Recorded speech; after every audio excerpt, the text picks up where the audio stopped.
This is Kate, and right now I'll be teaching you how to set the alarm.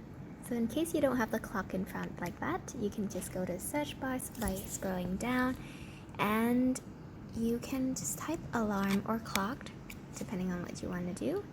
And here you can set an alarm based on the time that you want, or just set a new alarm up here.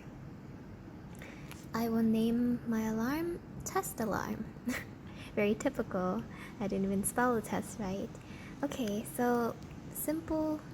You go to here and you can either choose an alarm that you already have based on your ringtone, or anything from Spotify. You might have to log in if you want to use it, but in this case I already logged in, so here we go. Clicking on the search bar, you can search for any song that you want. So in my case, I've been obsessed with this song, so let's go. My internet is a bit slow, so we can't really hear it, but that's basically it. This is a track, so it will select a random song from the track. You can choose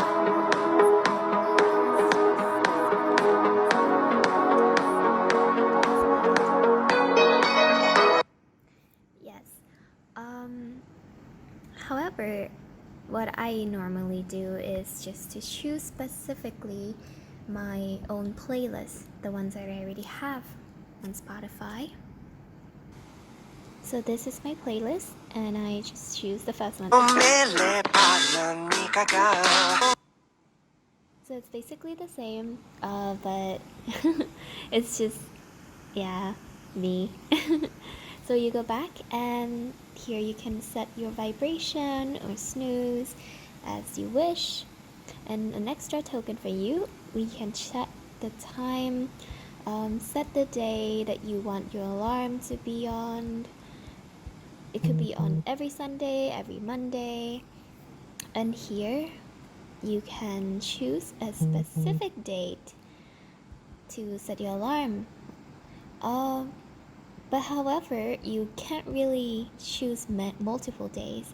That's unfortunate, but just do whatever you want to do. You can set several alarms, up to you. And with that, setting the time, setting everything correctly, you can just save it and you will be reminded as you wish. And that is it for the tutorial. Thank you so much for watching. Goodbye and have a nice alarm. Have a nice day. Bye-bye.